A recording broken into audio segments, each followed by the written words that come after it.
د جنگ جګړو د کنزر نظام وساتو او خالص د الله جل شانه عبادت ته متوجي شو.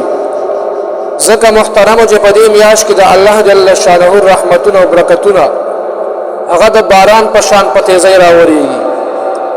څرنګه چې باران هغه په شیبو شیبو ورېږي او هغه ټول ځمکه چې کوم دی سیراب کوي.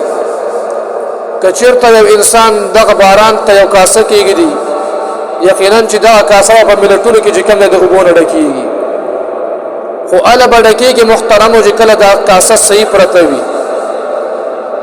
که چېرته دا کاسه الټه پرته وي هوا که په دغه کاسه باندې ټول عمر باران وورېږي بیا هم په دغه کې یو څاڅکی اوبه نه جمع کېږي.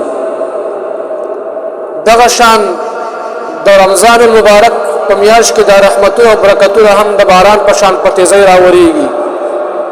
خو دا برکتونه دا فیوزات دا انوارات هغه چاته حاصلېږي چې کله انسان د خپل زړه کاسه ورته سیده کېږدي.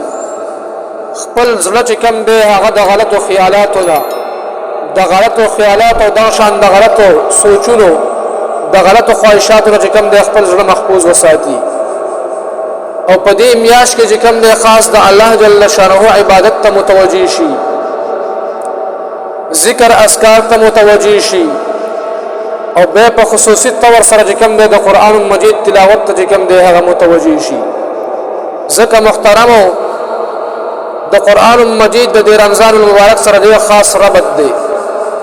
ځکه چې الله جل شانه د قرآن مجید هم په دې میاشت کې را نازل کړی دی. ځکه دې میاشت ته چې کوم دی ډېر زیات عزت حاصل دی او دومره لویه مرتبه ورته حاصله ده. نو عزتمند ورونو بیا دې موږ او تاسو د الله جل شانه عبادت ته متوجي شو.